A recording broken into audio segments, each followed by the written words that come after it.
নমস্কার বন্ধুরা, আমি সায়ন্তিকা ব্রোবার হেসেলে তোমাদের সকলকে স্বাগত।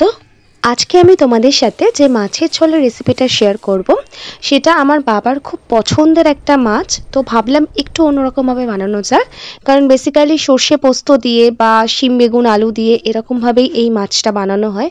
তো একটু অন্যরকমভাবে ট্রাই করছি, খুব সিম্পল ওয়েতে। তো ভাবলাম তোমাদের সাথে তাহলে শেয়ার করা যাক। চলো দেখে নেওয়া যাক আজকের রেসিপি, পেঁয়াজ কলি দিয়ে বাটা মাছ। তো এখানে আমি ওই 6-7টা পেঁয়াজ কলিকে একদম একটু মাঝারি সাইজের টুকরো করে কেটে নিয়েছি। তার সাথে একটা আলুকে খুব মোটা করে নয়, একটু পাতলা করেই আলুগুলো টুকরো করে কেটে নিয়েছি।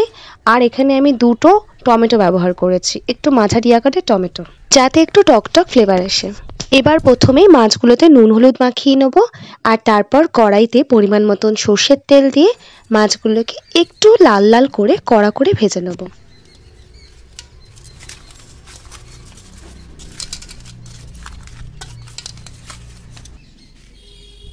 বাজার থেকে বাটা মাছগুলো আনার সময় এই ছোট পাবদা মাছটাও চলে এসেছিল, তো এই কেন বেচারা বাদ যাবে, তো এটাতেও নুন হলুদ মাখিয়ে আমি আবার পার্সোনালি এই মাছটা খুব একটা পছন্দ করি না, এত কাটা থাকে এই জন্য।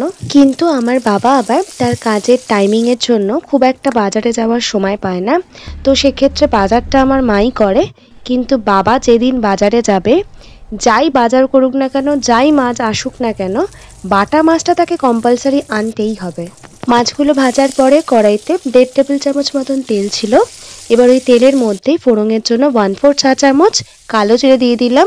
তার সাথে ঝালটা আপনারা আপনাদের পরিমাণ মতন ব্যবহার করবেন। বেশ কয়েকটা কাঁচা লঙ্কা মাঝখান থেকে ফেলে দিয়ে দিলাম। তারপর ফোড়নটাকে একটু নাড়াচাড়া করে কেটে রাখা আলুগুলোকে দিয়ে দিলাম, তার সাথে নুন দিলাম। একটু মিশিয়ে নিয়ে ঢেকে কিছুক্ষণের জন্য আলুটাকে একটু ভেজে নেব। লো ফ্লেম করে আলুটাকে 2-3 মিনিট সময় ধরে ভেজে নেওয়ার পর ওর মধ্যে পেঁয়াজ কলি, টমেটো আর বেশ কিছুটা মটরশুঁটি দিয়ে দিলাম। সাথে দিয়ে দিলাম স্বাদ মতন নুন। আর মশলার মধ্যে এখানে শুধু ব্যবহার করব হলুদ গুঁড়ো আর লঙ্কার গুঁড়ো। তো এখানে আমি হলুদ গুঁড়ো দিলাম 1 চা চামচ, আর কাশ্মীরি রেড চিলি পাউডার দিলাম 1/2 চা চামচের একটু বেশি পরিমাণে। তার সাথে দিলাম খুব সামান্য পরিমাণে একটু জল মশলাটাকে কষানোর জন্য। এবার সমস্ত কিছুকে ভালো করে মিশিয়ে নিয়ে গ্যাসের ফ্লেমটাকে মিডিয়ামে করে ঢেকে মশলাটাকে একটু কষিয়ে নেব। তার সাথে সবজিগুলো অনেকটা সেদ্ধ হয়ে আসবে। মিডিয়াম ফ্লেম করে প্রায় 5 থেকে 7 মিনিট সময় ধরে মশলাটাকে কষিয়ে নেওয়ার পর দেখছি মশলা থেকে বেশ কিছুটা তেল বেরিয়েছে, আর মশলাটা খুব ভালো মতনভাবে কষানো হয়ে গেছে। তার সাথে সবজিগুলো প্রায় 60% মতন বয়েল হয়ে গেছে।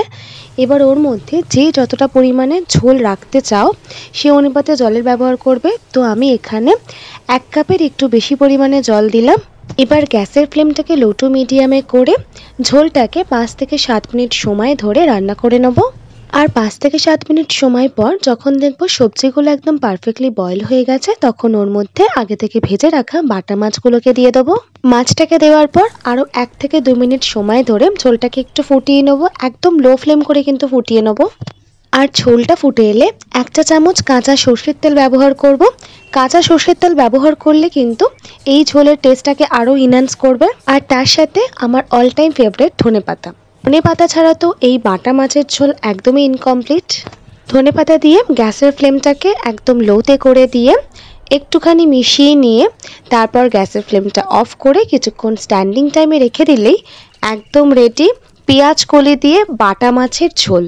খুবই অল্প সময় আর খুব অল্প মশলা ব্যবহার করে, আর এক কথায় বলতে গেলে শীতের সবজি দিয়ে এরকম একটা পারফেক্ট ঝোলের রেসিপি আমি তো সবাইকে রেকমেন্ড করব যে অবশ্যই তোমরা বাড়িতে একবার ট্রাই করো। আর রেসিপিটা কেমন লাগলো অবশ্যই আমাকে বাড়িতে ট্রাই করে জানাবে।